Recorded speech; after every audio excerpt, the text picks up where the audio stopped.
না, বিপিএল নিয়ে অ্যাকচুয়ালি আমি আলোচনা খুব বেশি করতে চাই না। বিপিএলের যে মেম্বার সেক্রেটারি আছে সেই আলোচনা করবে। তো এটা বলতে পারি যে আমরা চেষ্টা করছি একটা কম্পিটিটিভ স্বচ্ছ বিপিএল করার জন্য। হ্যাঁ, প্রতিবন্ধকতা তো থাকবেই, আমরা জানি, একবারই হঠাৎ করে অনেক কিছু বদলে যাবে না। কিন্তু আমাদের চেষ্টা আছে এখানে যেসব কিছু কিছু বিষয় ছিল যেগুলি আগে আগে সমর্থনযোগ্য ছিল না, সেখান থেকে বেরিয়ে আসার চেষ্টা আমরা করছি। আমরা আশা আছে সেখান থেকে আমরা বেরিয়ে আসতে পারবো, অনেকটাই বেরিয়ে আসতে পারবো।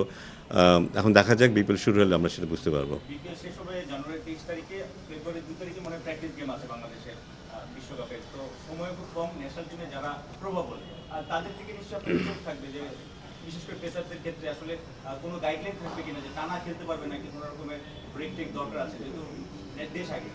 না, অবশ্যই আমাদের সব দিকেই খেয়াল থাকবে এবং বিপিএলের যাদের খেলা আগে শেষ হয়ে যাবে তাদেরকে নিয়ে কাজ শুরু হয়ে যাবে, কিন্তু বিপিএল ফাইনাল খেলার অনেক আগে থেকেই আমরা হয়তো দেখব যে হ্যাঁ, যারা কোয়ালিফাই করেনি টপ ফোরে তাদের মধ্যে কেউ কেউ আছে যারা জাতীয় দলের প্রবল খেলোয়াড়, তাদেরকে নিয়ে আমরা কাজ করা শুরু করে দেবো।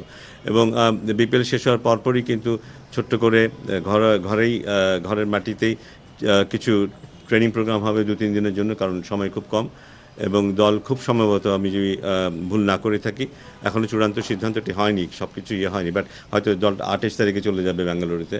ওখানে আমরা দুটো প্র্যাকটিস ম্যাচ খেলছি বিশ্বকাপের ইমিডিয়েট আগের, একটা নামিবিয়ার সাথে এবং একটা আফগানিস্তানের সাথে। সো বেঙ্গালুরুতে আমরা 28 তারিখে চলে যাব আইসিসির মূল পিরিয়ড শুরু হওয়ার আগে। 4 গুণ শক্তিশালী এনজাইম ও অধিক ফেনা সমৃদ্ধ অরিক সিলভার ওয়াশ মাত্র 70 টাকায়। যেহেতু ওয়ার্ক ম্যানেজমেন্টের কথা হলো, আমরা গত বছর এই মেজারটা নিয়েছিলাম, এবারও থাকছে। আমাদের বাংলাদেশ ক্রিকেট বোর্ডের একজন ট্রেনার পুরো বিপিএল কভার করবেন, যার কাজ হবে যারা পনি প্লেয়ার্স অফ ন্যাশনাল ইন্টারেস্ট, তাদের পুরো টুর্নামেন্ট জুড়ে ওয়ার্কলোড ম্যানেজমেন্ট হবে এই জিপিএসের মাধ্যমে। সো ওই ওয়ার্কলোড ম্যানেজমেন্টের মাধ্যমে যদি কোনো প্লেয়ার রেড জোনে থাকে, সেটা ওই ফ্র্যাঞ্চাইজির সাথে কমিউনিকেটেড করে দেওয়া হবে যে he is in the red zone, okay rest দিতে হবে। সো ন্যাশনাল টিমের যারা ইন্টারেস্টেড প্লেয়ার তাদের পুরো টুর্নামেন্ট জুড়ে আমরা ওয়ার্কলোড ম্যানেজমেন্ট করব, এটা বাইরের থেকে। এবং বাংলাদেশ ন্যাশনাল টিমের ফিজিও এবং ট্রেনাররা সার্বক্ষণিক ওই টিমের ট্রেনার এবং ফিজিওর সাথে এই জিনিসটা নিয়ে কোঅর্ডিনেশন করতে থাকবেন। আপনি বললেন যে যে ধরনের এনভায়রনমেন্ট বাইরে থাকে ওই ধরনের এনভায়রনমেন্ট আমরা দিতে পারি না, মানে প্লেয়াররা যখন ফ্র্যাঞ্চাইজি বা আদার প্লেয়ার, মানে it is go into history. তাহলে আমরা দেখব যে Shakib Al Hasan has played a lot of cricket in this দেশ, এবং তারপর সে যখন বাংলাদেশে আসছে, when it comes to domestic cricket he failed to cope, মানে বিকজ ওই এনভায়রনমেন্টে সে যেখানে যেটা পাইতো ওইটার মানে that had to sides. One is that he is very experienced, the other side is he became very arrogant, মানে what she got take on Rishad and others were playing this league.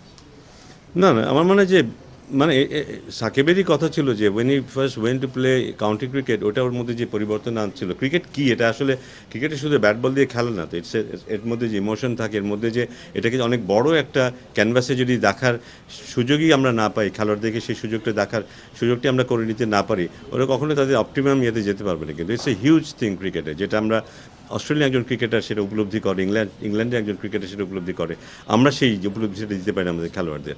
So আমার মনে হয় যে এগুলো tremendous experience, এর মধ্যে দিয়ে যে ভিশনটা হয় সেটা অনেক বড় জায়গা জুড়ে হয় এবং খেলোয়াড়রা নিজেদেরকে সেভাবে মূল্যায়ন করতে পারে। তবে এই প্রশ্নটা আমি বলবো যে হ্যাঁ, দে ইজ অলওয়েজ দ্যাট চান্স, ওটা তো হতেই পারে। বাট আমার মনে হয় যে আমাদের ঘরোয়া ক্রিকেটে আমাদের সেই যে পরিবেশের কথা আমরা বলছি, সেই পরিবেশটা আস্তে আস্তে আমাদেরকেও বদলাতে হবে। আর সেখানে শুধু খেলোয়াড় না, যারা আমরা এখানে আছি বোর্ডে যারা থাকবে, তাদের যারা সংগঠক আছে, তাদের কোচ ফিজিও যারা আছে, সবাদের মধ্যেই সেই উপলব্ধিগুলি আসতে হবে। তাহলে হয়তো ওই ধরনের একটা পরিবেশ তৈরি করতে হবে যেখানে আমরা আলটিমেটলি যে ধরনের মানসিকতা প্রয়োজন সেটা আমরা দেখতে পাবো সব দিকেই। স্যার, বছর শেষ প্রতি বছরের শুরুতে ক্রিকেটের যে সেন্ট্রাল কন্ট্রাক্ট নিয়ে অনেক আলোচনা হয়। এর আগের বার আমরা যেমনটা দেখতাম, এর আগের অভিজ্ঞতায় সেন্ট্রাল কন্ট্রাক্ট অ্যানাউন্স করতে মার্চ পর্যন্ত লেগে যেত। গেলবার আপনারা সেটা খুব দ্রুত করেছেন, এবার সেন্ট্রাল কন্ট্রাক্টটা নিয়ে আপনারা কাজ করছেন।